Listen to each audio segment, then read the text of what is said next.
नमस्ते, म भीम सिन्हार। म फेरि पनि तपाईँलाई यो अमिलो कागतीको मेसिन देखाउन गइरहेको छु। यो चाहिँ म्यानुअल हैन, यो चाहिँ खुट्टाबाट एकदम पोर्टेबल, सस्तो पनि, एक ठाउँबाट अर्को ठाउँमा लान पनि मिल्ने। यो चाहिँ धेरै क्वान्टिटीमा कागतीहरूको रस निकाल्न पर्यो भने, अमिलोको रस निकाल्न पर्यो भने धेरै क्वान्टिटीमा गर्नु पर्यो भने यो मेसिन। अब म चाहिँ यो चलाएर तपाईँलाई भिडियो पनि देखाउन गइरहेको छु। यसमा चाहिँ यो चाहिँ जुनार हो, यो चाहिँ कागती हो। यसलाई चाहिँ कागतीले केही काट्न केही गर्न पर्दैन, यस्तै सिङ्गै हालिदिने हो। यहाँ यस्तो किसिमको डाई हुन्छ काठको। यसरी चाहिँ यो काठले चाहिँ कागती अमिलोलाई यसरी मजाले निचरेर रस यहाँबाट उता जाने कामले स्याम्पल देखाउनु गइरहेको छु। यसरी रस निकाल्छ। सरसर हालिदिनु है। यो चाहिँ छोक्रा यहाँ राख्छ भने हाम्रो रस चाहिँ यता आएको हुन्छ, देख्न सक्नुहुन्छ।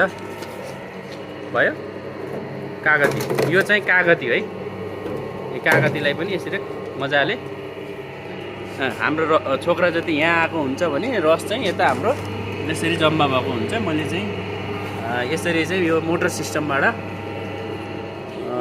मेसिन बनाएको छु। मजाले रस निकालिदिन्छ।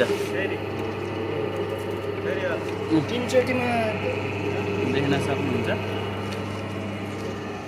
यो चाहिँ हाम्रो मोटर सिस्टमबाट कागती अमिलो जेब पनि निकालेर तपाईँ यो चुक बनाउन सकिने भयो। यो चाहिँ म्यानुअल, यो चाहिँ मोटर सिस्टमबाट देख्न सक्नुहुन्छ। यो चाहिँ फुल बडी स्टिलको छ, बाहिरी कभर चाहिँ भित्र काठको दाँती हुन्छ। अब यसलाई चाहिँ यो रस यसरी एउटा पनि हाम्रो राख्दैन भित्र चाहिँ हैन, मजाले रस निकालेको छ यसको, देख्न सक्नुहुन्छ। यसरी चाहिँ यो कागती अमिलो पेल्ने मेसिन बनाइएको छ। धन्यवाद।